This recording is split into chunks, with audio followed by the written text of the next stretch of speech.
dan hendaknya kalau semacam bercerai-berai. Ayat ini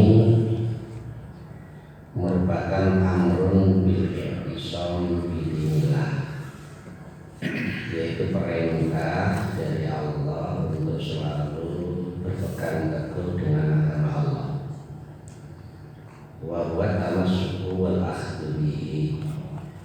Artinya i'tisam itu adalah yang berpegang teguh, wal akhdhu bihi, dan selalu akhdhu mengambil, selalu mengambil agama Allah, mengambil sesuatu dengan cara berpegang teguh pada agama Allah, wal istiqomah alaihi, dan selalu istiqomah kepada agama Allah Subhanahu wa taala.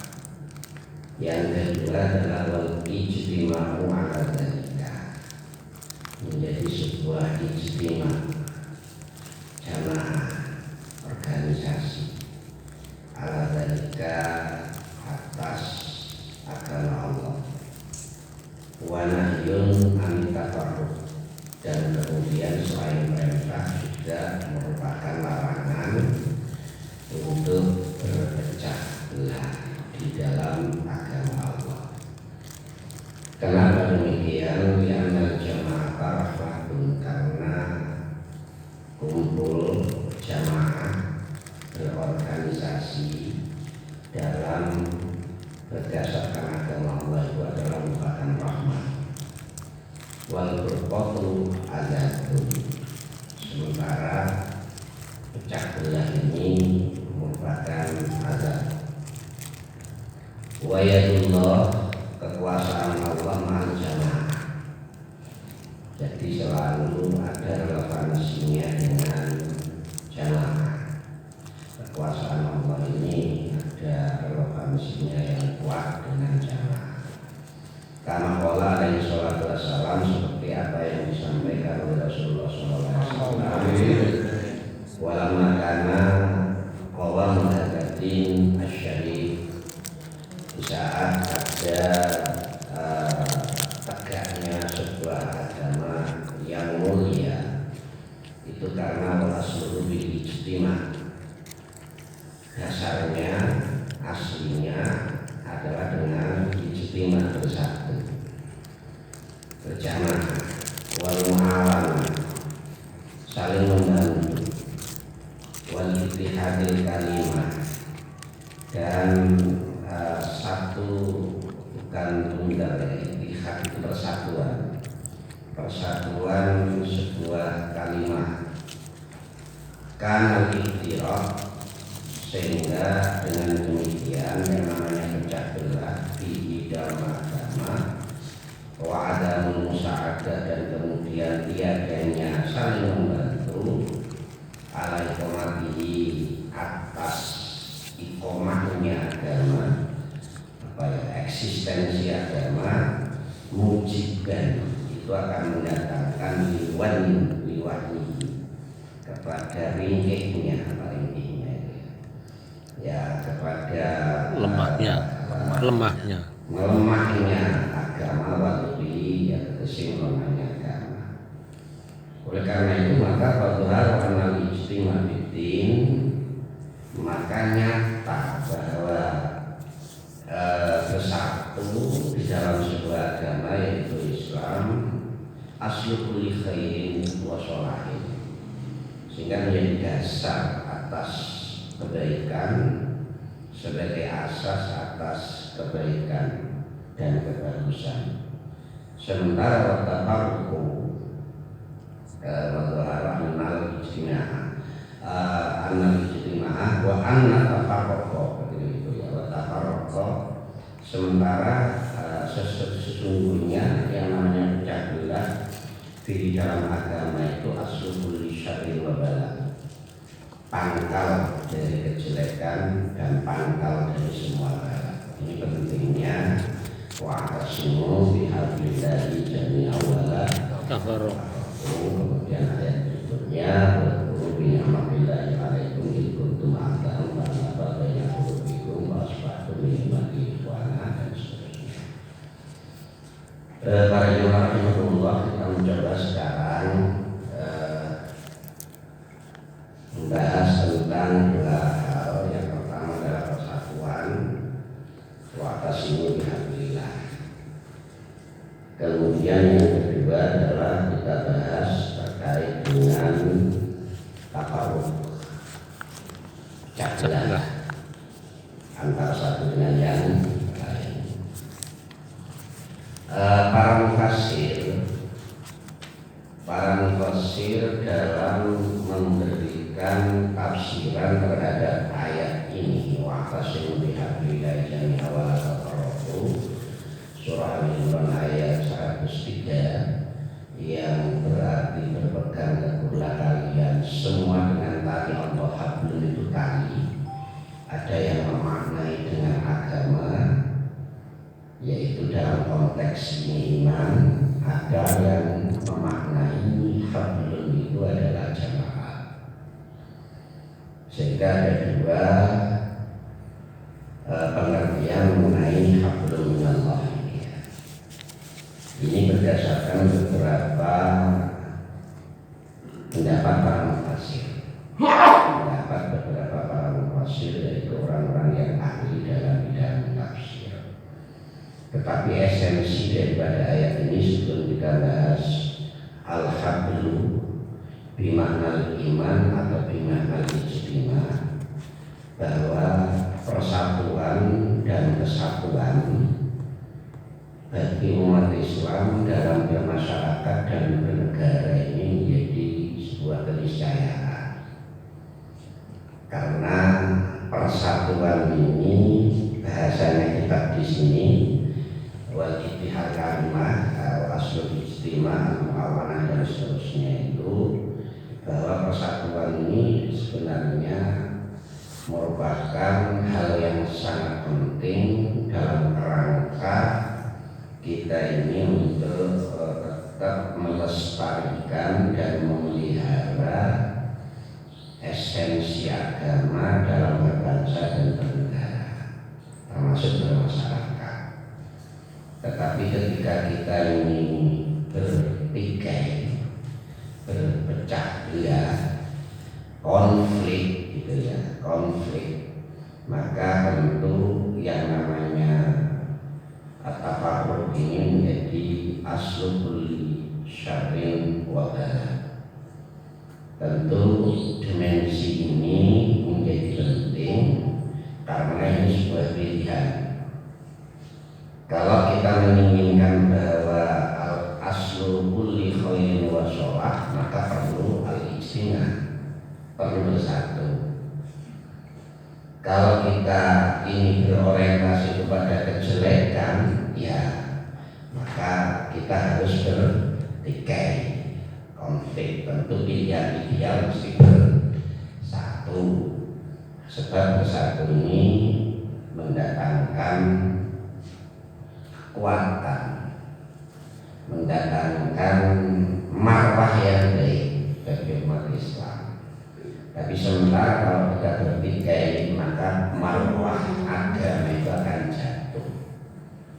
Bukan orang Islamnya yang jatuh, tetapi agamanya juga ikut jatuh. Inilah pentingnya persatuan dan kesatuan dalam kerangka mendasarkan diri pada surah Al-Imran ayat 103. Sehingga ayat ini sebenarnya turun ini di Madinah ketika Rasulullah itu menjadi pemimpin, yang kemudian ada Sahifatul Madinah, piagam Madinah. Piagam Madinah itu terdiri dari 37 pasal. Insya Allah pada 9, tapi ingat saya 37 pasal. Di antara sekian pasal ini bahwa tidak ada pasal-pasal yang kemudian mendiskriminasi antara orang Islam dengan orang yang selain Islam. Dulu ketika zaman Rasulullah itu yang ada adalah orang yang Yahudi dan orang Nasrani. Bahkan dalam pasal tertentu 35 kalau tidak salah, Rasulullah mengatakan siapapun yang menyakiti orang yang berada di bawah naungan Rasulullah, yang berpegang kepada Syariatul Madinah, menyakiti orang Nasrani atau Yahudi, itu sama halnya dengan menyakiti Rasulullah. Jadi Rasulullah ini sangat toleran gitu ya, karena beliau memang uswah hasanah yang diutus oleh Allah sebagai rahmatan lil alamin, sehingga bukan hanya orang Islam yang dilindungi, tetapi orang yang selain Islam juga dilindungi selama orang yang selain Islam itu berada pada kekuasaan Rasulullah, sehingga menganggap bahwa orang Islam dan orang non-Muslim pada zaman Rasulullah hidup di Madinah dan kemudian melahirkan Piagam Madinah, Rasulullah itu sangat melindungi terhadap orang Islam dan orang selain Islam. Ini yang kemudian dijadikan dasar yang di Indonesia dalam kerangka berbangsa dan bernegara, kita tidak membedakan antara agama satu dengan agama yang lain. Semuanya menjadi warga negara Indonesia yang harus dilindungi, karena berdasarkan sebuah kesepakatan atau yang disebut dengan perjanjian, yaitu yang disebut melahirkan Pancasila dengan berbagai dimensinya, yaitu Tuhanan Yang Maha Esa, kemudian yang kedua kemanusiaan yang ada berada, kemudian persatuan Indonesia dan seterusnya. Sehingga sebenarnya konsep Pancasila itu adalah mengadopsi atau mengambil dari apa yang telah dijalankan oleh Rasulullah ketika menjadi pemimpin atau presiden, karena semua warga itu disebut dengan muwatin yang harus dilindungi, sehingga tidak ada diskriminasi antara satu dengan yang lain. Ini sehingga dengan demikian maka kita harus benar-benar mempunyai sikap toleran atau tasamuh sebagaimana yang telah dilakukan oleh Rasulullah. Tetapi orang yang tasamuh toleran ini perlu mempunyai beberapa syarat, karena supaya penglihatannya lebih cik. Bahasa Indonesia ini harus ada karakter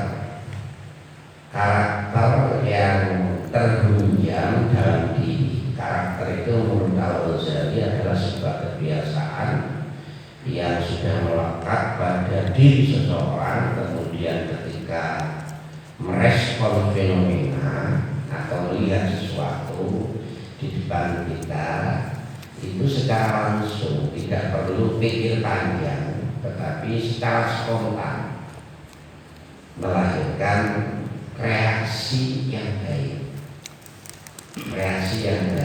yang bahasa kita kenal dengan akhlakul karimah. Jadi orang yang punya akhlak karimah ini melihat sesuatu yang ada di depan kita secara spontan untuk bereaksi. Misalnya ketika ada orang tua berjalan kemudian membawa sesuatu barang yang amat berat, kita nggak memikir panjang, langsung secara spontan kita bergerak untuk membantu. Ini adalah kata, ini adalah bahasanya saiki watak wahim gitu ya. Dan ini semua dilakukan oleh Rasulullah.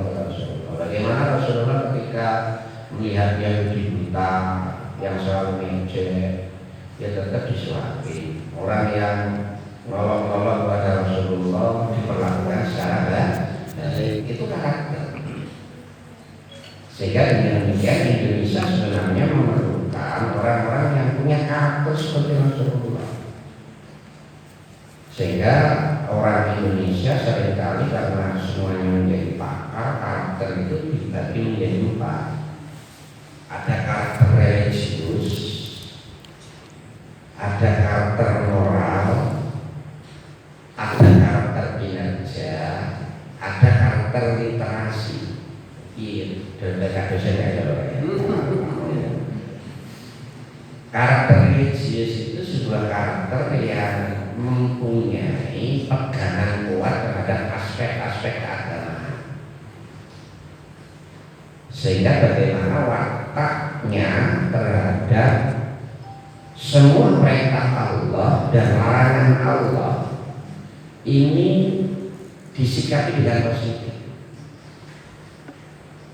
Lain itu merupakan sebuah perintah ya positif untuk dijalankan. Tapi kalau itu larangan Allah, positif untuk tinggalkan. Ini aspek karakter religius. Karakter moral itu adalah nilai-nilai universal yang tidak bertentangan dengan nilai agama dan nilai budaya. Contoh jenenge wong sopan santun. Ana sopan santun. Ya, tata krama lah. Nang wong tuwa itu punya ungguh. Nang sing cilik kasih sayang. Itu kan nilai universal. Nilai yang diakui secara dunia itu penting untuk dilakukan, bukan hanya di Indonesia. Negara sing bijak pun gitu ya, negara sing paling bijak, paling liberal, tapi tetap menegakkan nilai sopan santun. Nilai karakter yang ketiga itu adalah karakter kinerja. Karakter kinerja itu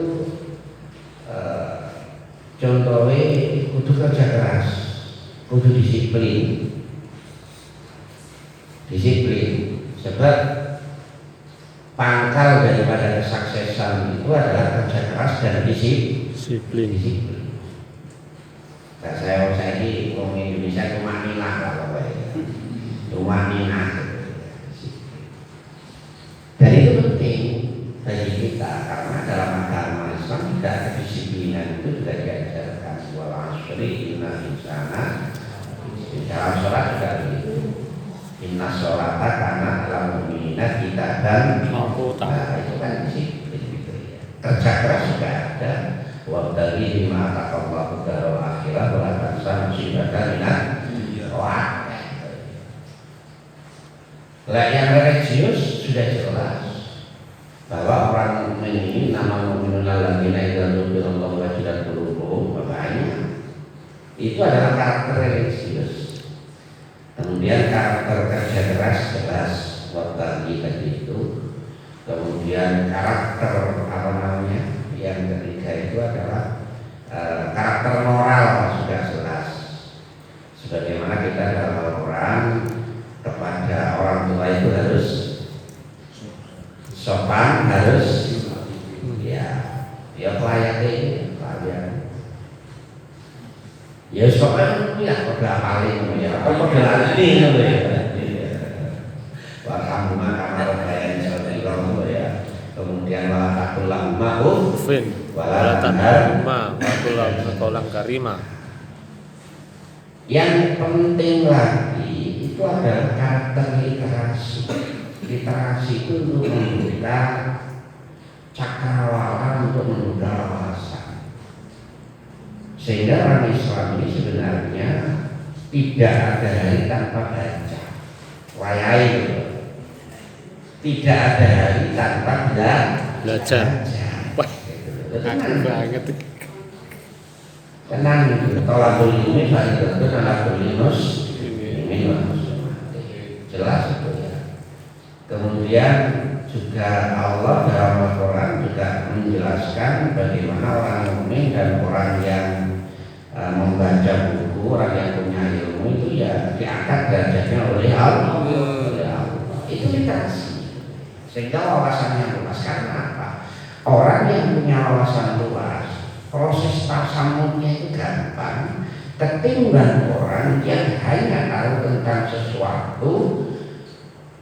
sesuatu tapi kemudian tidak mempunyai keluasan ilmu. Biasanya picik itu selalu menganggap dirinya benar dan yang lain salah. Itu boleh, tetapi kemudian jangan sampai melahirkan perilaku-perilaku kontroversi, perilaku-perilaku yang melanggar terhadap aspek-aspek kemanusiaan. Itu penting. Sehingga perlu kita sebenarnya paling tidak ya menggandeng 4 karakter ini. Karakter religius, karakter moral, karakter kinerja, karakter literasi. Semuanya ini menjadi sebuah satuan oleh parsial. Bahasanya saya ini holistik, integratif. Oleh parsial itu yo dikit tok ya enggak gitu. Kerja keras tok tapi enggak ada ilmu. Kemudian juga enggak duwe disiplin, enggak punya undang. Elek atau api. Demikian juga misalnya wapi tapi tidak belum disiplin, tidak belum kerja, belum punya karakter religi. Dia sapi mulu tapi nggak sholat gak api nih. Ya seperti gua dulu gitu ya. Angel loh jadi.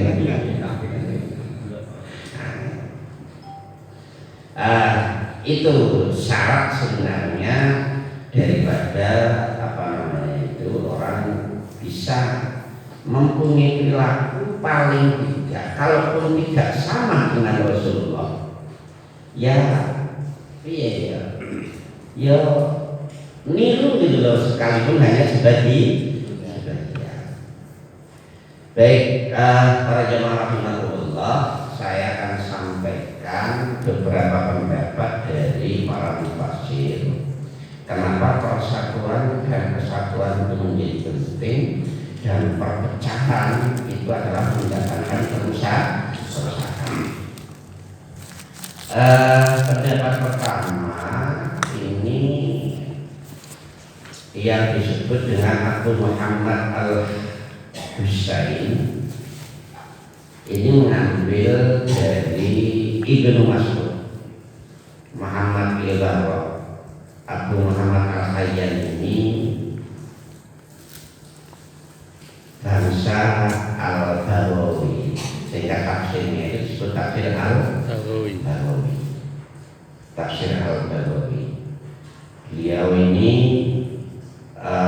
sekian banyak tafsirnya dan hidup pada masa abad ke-5 Hijriah.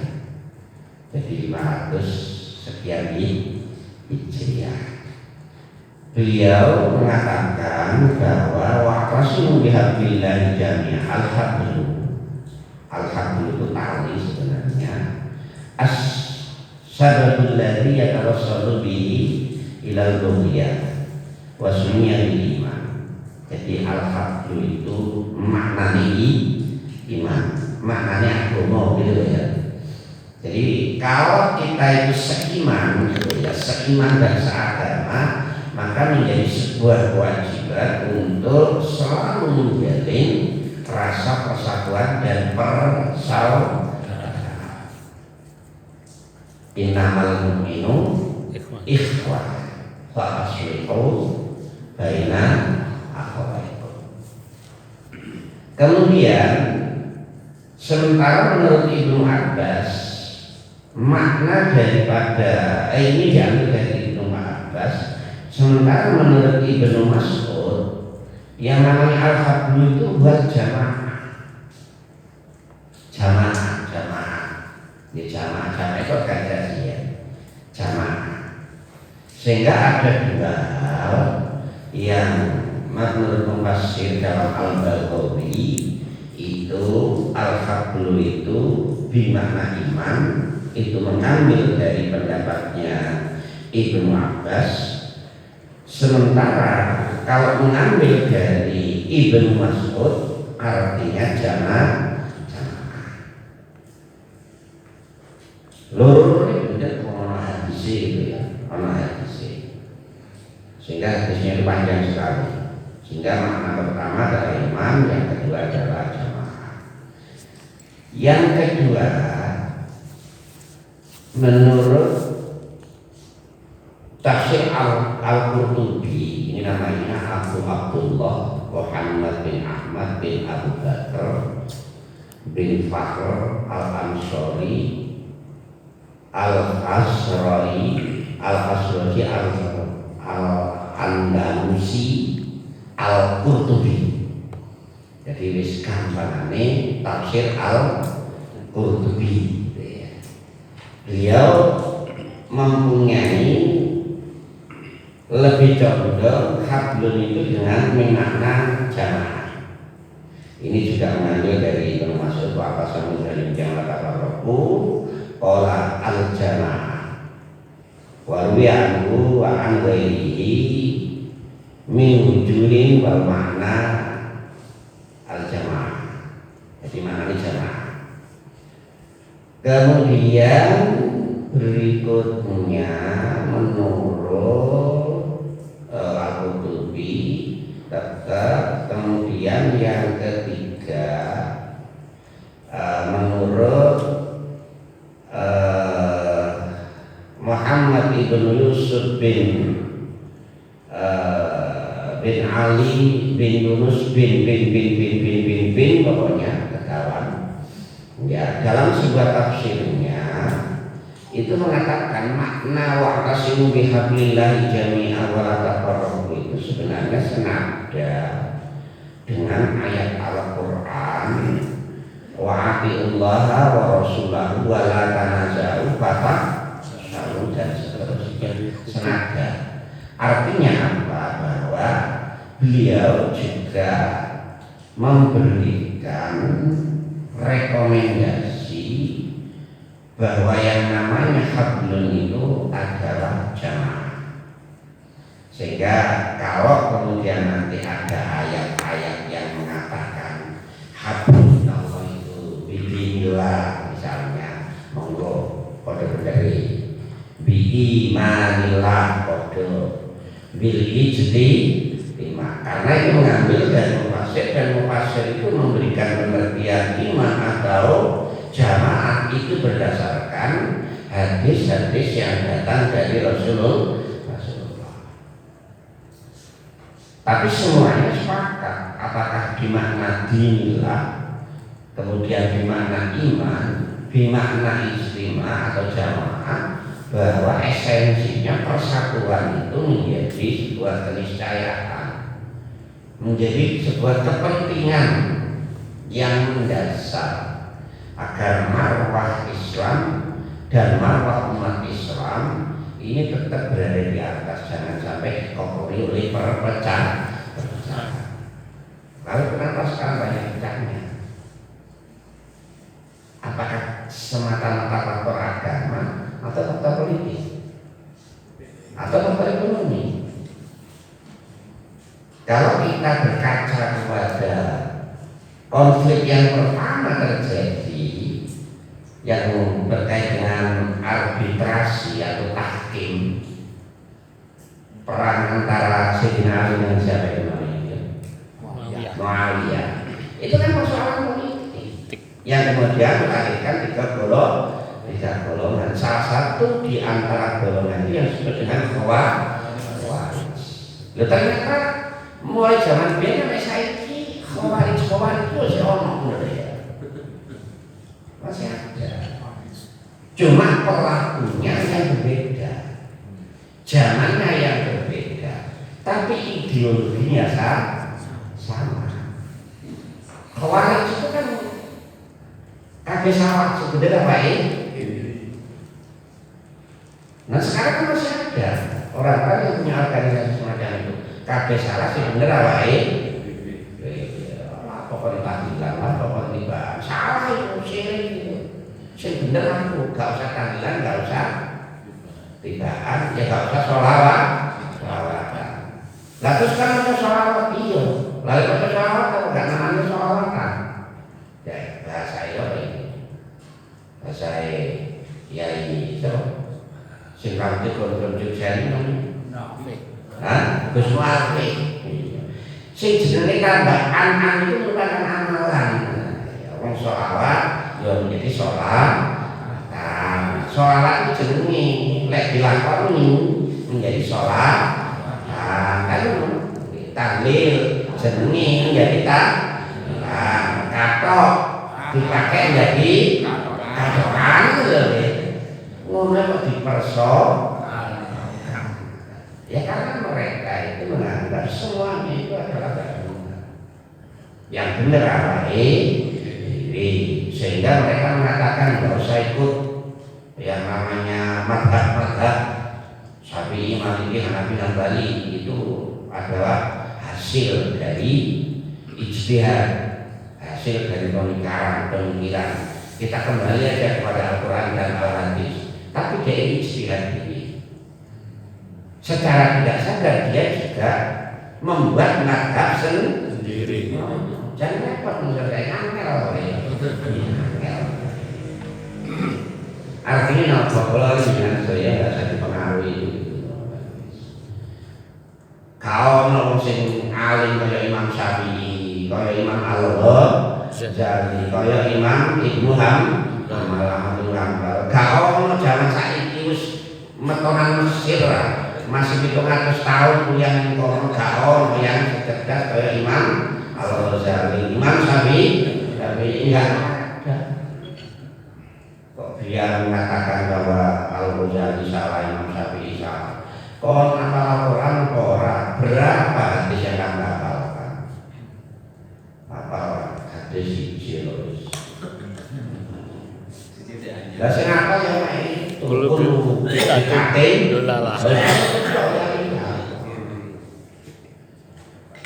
yang terakhir yang terkait dengan wa'tasimu bihablillahi jami'an wa la tafarraqu ini adalah pendapatnya Hadratus Syekh Muhammad Hasyim Asy'ari. Karena Muhammad Hasyim Asy'ari ini sebenarnya diakui atau tidak dalam wawasan kebangsaannya sangat tinggi.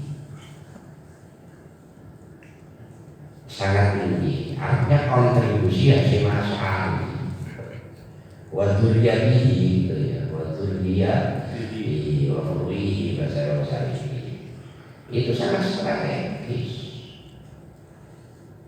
Yang pertama ketika makan Rasulullah mau dibongkar itu siapa yang menyerah? Ya Hasyim Asy'ari, mau siapa? Itu dengan kesepakatan ijaz. Akhirnya ngasih itu. Kemudian ketika perang 10 November, siapa sing derano? Hasyim Asy'ari, Masya Allah. Oleh karena itu Hasyim Asy'ari itu menafsiri ayat wa'tasimu bihablillahi jami'an dalam konteks kenegaraan itu lebih mengarah kepada jamaah dalam bernegara. Ini yang disebut ukhuwah wataniyah. Kemudian berjamaah dalam sesama Islam, namanya jamaah apa ukhuwah Islamiyah dan seterusnya. Beliau pernah berpidato yang pidatonya ini kemudian diletakkan dalam Muqaddimah Qanunul Asasi. Kitabnya tebal tapi sebenarnya apa ya, cuplikan dari pidato, cuplikan dari ini dan Mujabi.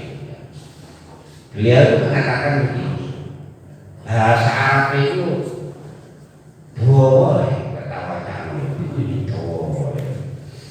Wa minal ma'lumi anna an-nasa la budda lahum min al-ijtima' wal mukhalafah Lianna fardal wahid la yumkinu an yastaqilla bi jami'i hajatihi fa huwa muqarrarun bi hukmi darurat ila ijtima' alladhi yajlibu dan seterusnya. Bahwa dengan ini tak langsung awal waktu ini mau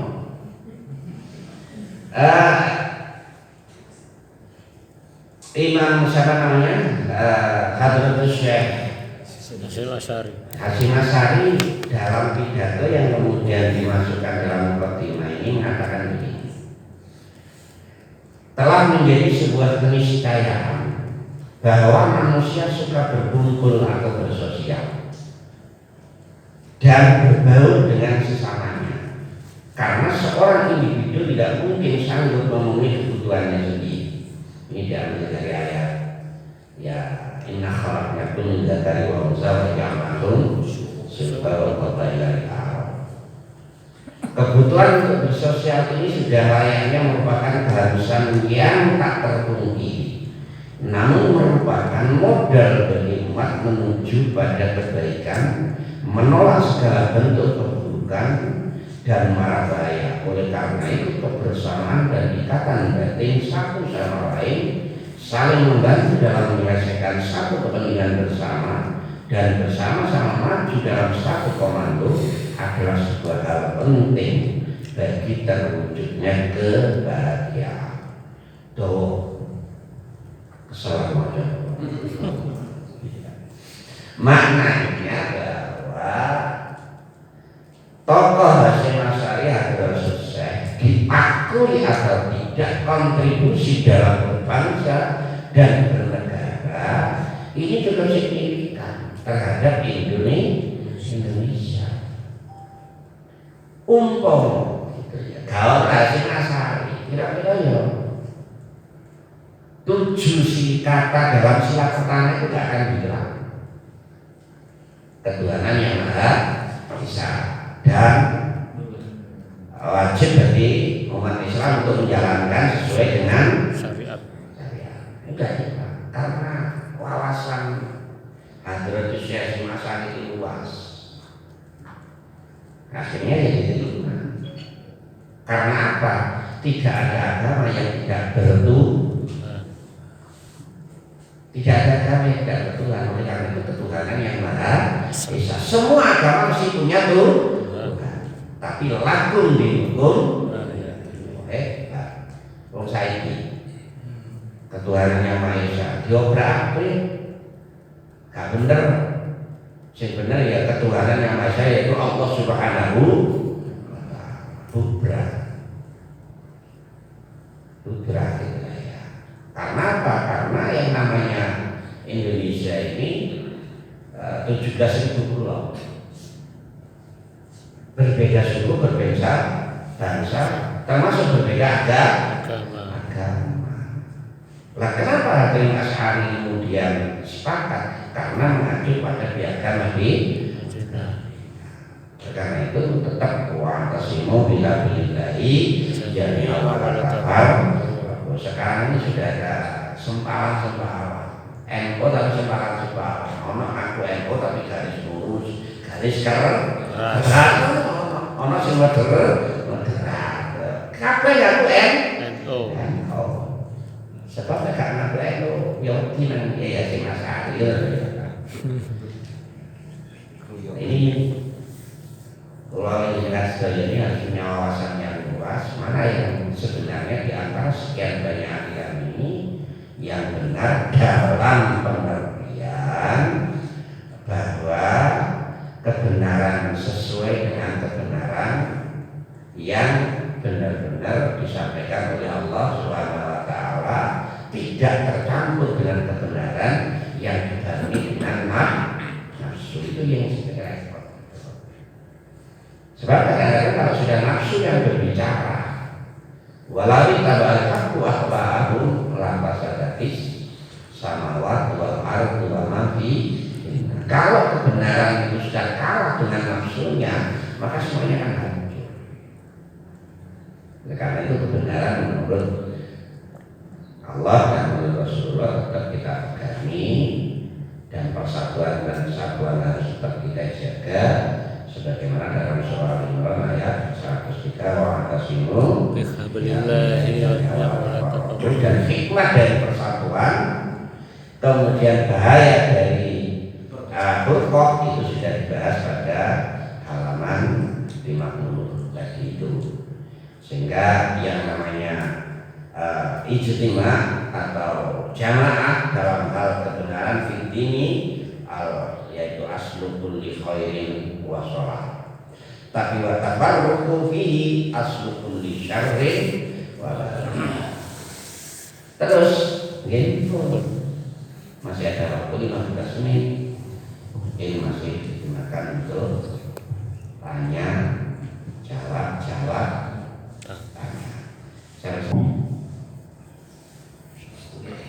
Yang pertama, Madinah itu kalau dari arah Mekah itu berada di arah mana?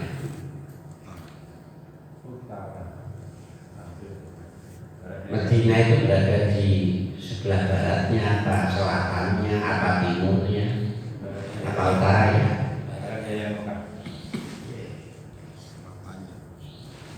Jadi ini di Madinah barat daya itu kono lebih apa nih?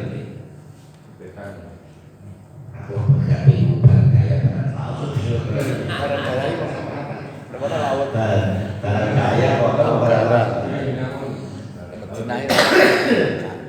Tidak sholat di Madinah itu matahari itu nganang kayak kita ngadep ke sana, matahari itu untuk nganang.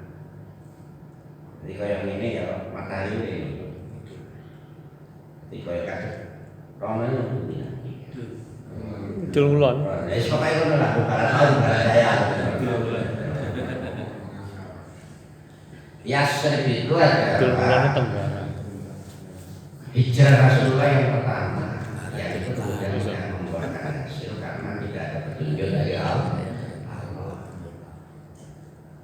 Nah, hijrah yang dalam konteks kemudian menjadi tonggak tanggal hijriah itu adalah hijrah Rasulullah ke Madinah yang penuh rintangan dan tantangan. Yang itu memang sudah menjadi petunjuk Allah, termasuk metu barang cara metu supaya keluar dari kepungan kaum kufar Quraisy nggak ketok itu ya petunjuk Allah dalam Al-Quran surah Yasin. Anda tahu apa itu?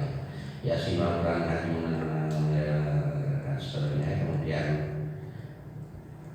dalam apa ya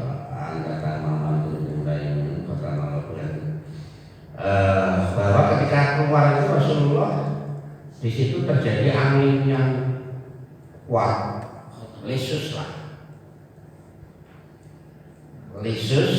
yang debu-debu itu bertebaran sehingga mereka kelilipan kaget. Di saat itulah kemudian Rasulullah keluar, sehingga keluarnya Rasulullah sekalipun dikepung tapi nggak ada orang tahu. Semua orang kafir itu kelilipan, tapi Rasulullah tidak. Uang kerosok angin Yesus kuat, tapi Rasulullah kerosok biasa. Diterik matahari yang cukup panas, sesuai dengan kesepakatan dengan Abu Bakar, kalau tak jemput mungkin jam tadi. Pada saat itulah kemudian ya surah Quran Hakim.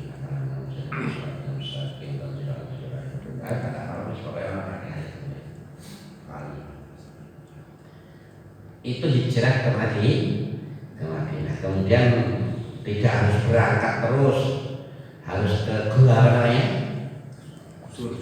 Wahiro oleh gua Sur.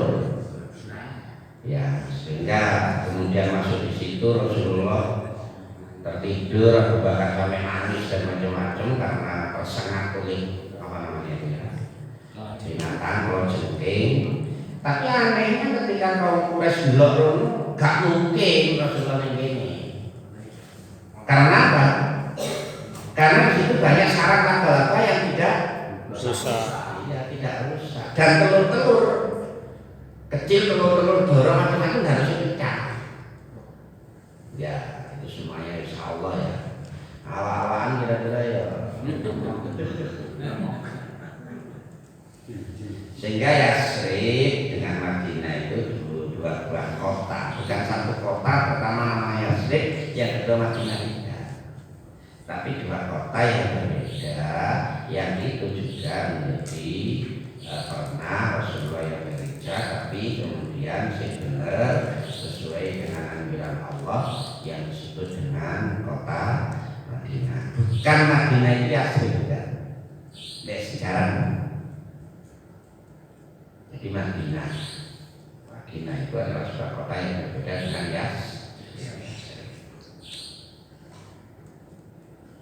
Yang kedua, ada oknum-oknum yang ingin memeras Pancasila menjadi Trisila. Panca itu ada 5.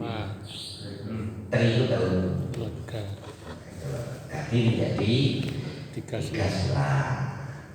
Jadi ketuhanan yang Maha Esa, persatuan Indonesia, kemudian baru keadilan sosial. Jadi melahirkan berbeda. Pertama kan ketuhanan, kemudian kemanusiaan yang adil, keadilan menjadi persatuan Indonesia. Kerakyatan yang dipimpin hilang menjadi keadilan sosial. Dan ini merubah terhadap hukum formal yang